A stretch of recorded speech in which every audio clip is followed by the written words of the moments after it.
Here we go again.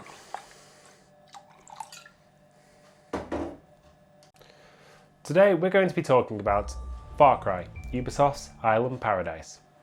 So today, kids, I wanted to review a game that spawned the series that is still very much in the gaming landscape today.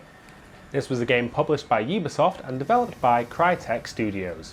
Crytek were a German studio who really wanted to show off their new game engine, aptly named CryEngine.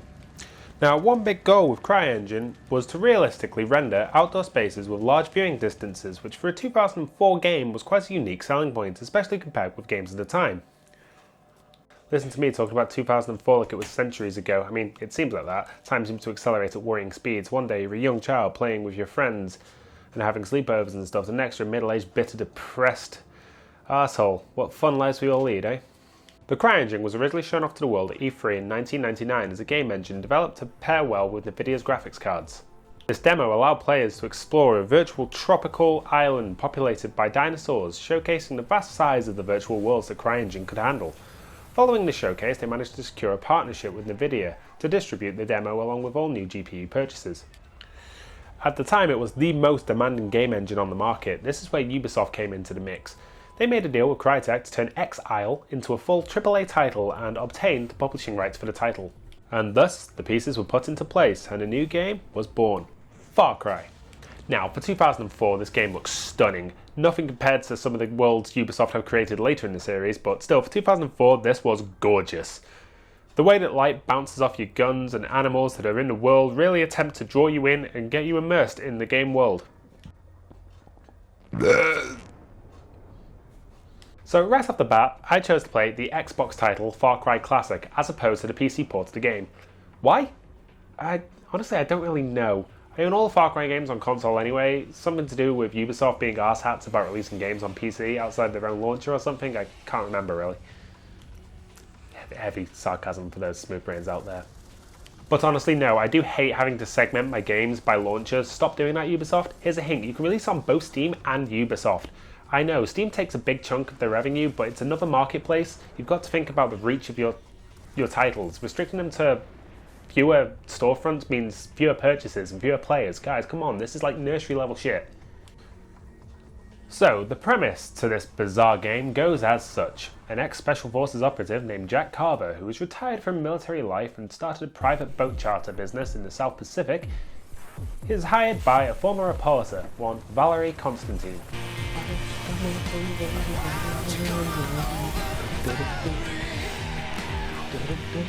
Valerie is a reporter who wishes to supposedly study the World War II ruins of a small chain of islands in Micronesia. These ruins have been forgotten to time and are decrepit remnants of a bygone era. Jack takes Val to the islands. She takes off on a jet ski to the islands and Jack docks the boat to presumably sip pina coladas like the smug little fucker he is. Suddenly, his boat is struck by an RPG, stranding Jack on this island with a group of mercenaries that had set up shop on the island. Jack now must find Val and make it back to civilization. So, following this attack on his boat, Jack wakes up in an old bunker constructed by the Japanese Imperials during the Second World War. It's at this point control is handed to the player, and after a short tutorial on how to move, sprint, jump, crouch and prone, etc., standard game stuff, Jack discovers that the people who destroyed his boat are mercenaries. In trying to make his way through the bunker, he finds a radio, this weird-looking flip phone that he can get video calls from.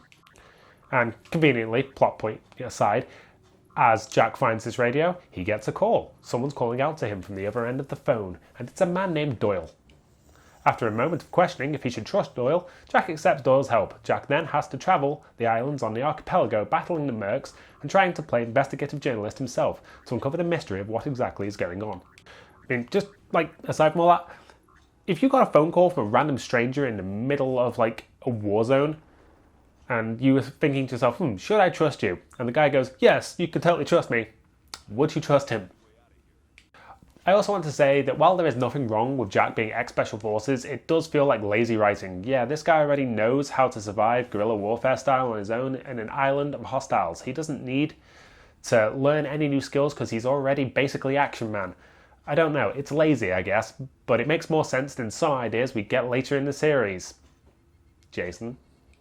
Seriously, this game is so far removed from most of the series that this game is actually hilarious even if it isn't trying to be.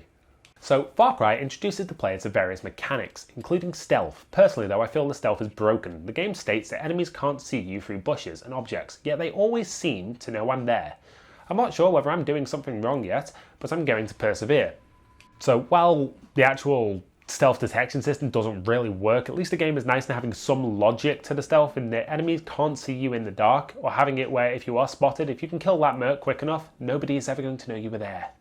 The thing is though, when you're crouching, enemies can hear you coming from miles away, and if you are to use the melee to take down an enemy, it seems to alert nearby guards, which kinda sucks.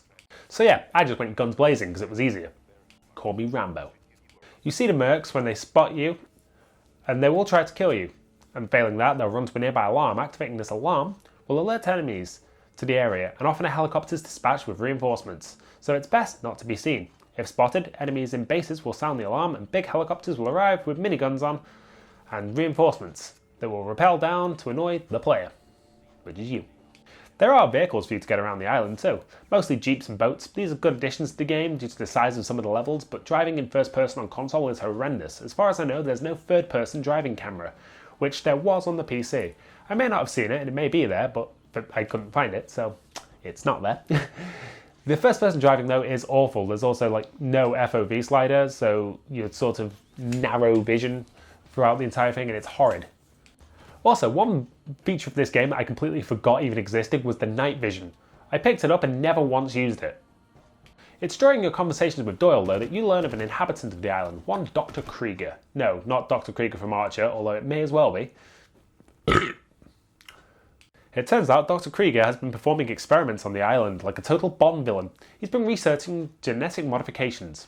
He started out with his research on primates and monkeys, but as the game goes on it's revealed Krieger is also experimenting on the mercenaries he hires. These freaks are called Trigens, and they are basically super roided monkeys. Of course, as the game progresses, the mercenary Trigens are introduced, and they are annoying. Being taller than normal Trigens and being able to use firearms, they are just a pain in the arse. These little fuckbags can also go invisible and jump really far. Basically, Krieger wanted to enhance the primate's abilities, which he did, but a result of this is they became Trigens. Krieger even input his own DNA into the serum, believing it to give the Trigens a primal instinct to obey him. Not sure that's how DNA works, but whatever, let's fucking roll with it. The game has a lot of puzzles in it. Not that they're difficult puzzles beyond key hunts, but it's just annoying when the game introduces a new gameplay mechanic without letting the player know. Like shooting chains to drop things, zip lines and ventilation shafts. The game also features a compass, and boy, this compass, in terms of game design, is awful. Like, it'll point you in the direction you need to go, but it won't adjust if you need to take an awkward, winding road, or the path ends up doubling back on itself to show you will frequently feel like you're going in the wrong direction, even if you aren't. One thing I will say about the enemies in this game is that while they aren't ultra smart, nothing like Fear's AI or anything, the hostiles will fight each other and interact with each other. The enemies aren't quite hyper intelligent, but they will mix up their tactics from time to time. There's some variety to the enemies. You go from shooting scientists and the lab help to mercenaries, special operations SWAT looking motherfuckers and the Trigens and all their varying forms. From the normal ones that jump around quickly, dealing a lot of damage, to the big rocket launcher types that are a lot like Doom's and Mancubus, just less ugly looking. The mercenary Trigens have guns, and the ones that can go invisible too. So yeah, as daft as the plot is and as stupid as sci-fi mutant story is, it actually adds a level of variety to the game in terms of all these enemies you have to fight differently. Sure, bullets will kill anything, but it's weapons that are most effective that you need to worry about. So yes, as stupid as the sci-fi mutant story is, it actually adds a level of variety to the game in that all these enemies that you have to fight differently. Sure, enough bullets will kill anything, but it's what weapons are most effective and should you stay at distance or get right up in their face type of stuff. Simple, but it adds a bit of variety to the gunplay that isn't bad. The guns feel like they pack a bit of a punch. Headshots tend to down enemies, or at least the human ones, in just a few bullets, and the mutants in a few more. Autosaving is an infuriating method of saving progress in this kind of game. Sure, while the game not fully open world, its faux open levels are big, and not being able to save when you need to, or getting locked out of a previous area because you passed some imaginary line. On PC, you're able to autosave. On the Xbox version, you're not. It's fucking infuriating. One thing I will give Far Cry massive credit for is its escort missions, where in most games your AI friend is thicker than mashed potato. Here, they don't totally suck. While not perfect, it's better than many other games at the time. The AI will hang back, letting you go first and running through when it's safe. It can be irritating, but it's much better than having dipshit AI that ran directly into gunfire with no self-preservation at all. Natural selection at work and all that. Do you want to know another mechanic I completely forgot aside from the night vision? Rock throwing. This was an almost pointless addition as I never needed it once. So, after uncovering Krieger's plan, you try to track him down. Obviously, you find him and battle him. The thing is, he has injected himself with the mutagen, and so he's twice as annoying. He can do all the flippy shit and blast you with explosives. The thing is, he is hilariously easy to kill, like literally a full mag will take him down. Then, after battling and beating Krieger, you interrogate him, and in his final breaths, he tells you that an antidote is available. The thing is though, there's only one vial of this antidote. So Jack goes to find the antidote for Valerie. Guess who pops up in hologram form? None other than fucking Doyle. And it turns out Doyle's black. I didn't get that vibe from his radio voice. Not that it matters, like whatever, it's just a touch surprise is all, you know. But it turns out Doyle is a total snake. He wants that mutagen to sell to the military tech market as a super bioweapon because money, you know, people like Doyle are why I have so many fucking trust issues.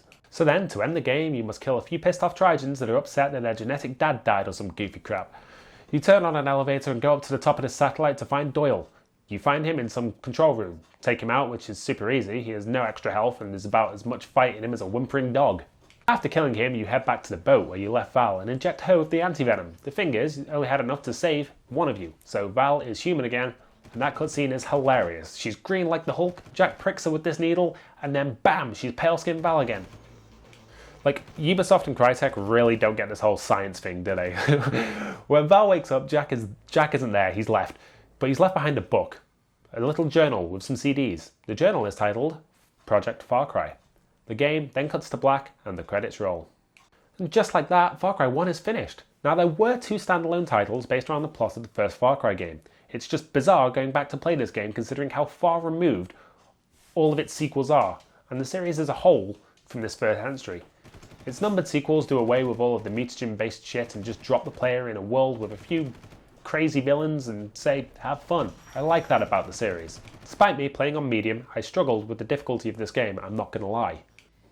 Far Cry 1 though, for a 2004 shooter, it tried to keep itself interesting with just the kind of batshit story that would feel right at home in a James Bond spin-off film. And ooh, speaking of films, Uwe Boll made a direct-to-video Far Cry film, which I may review as it sounds hilarious.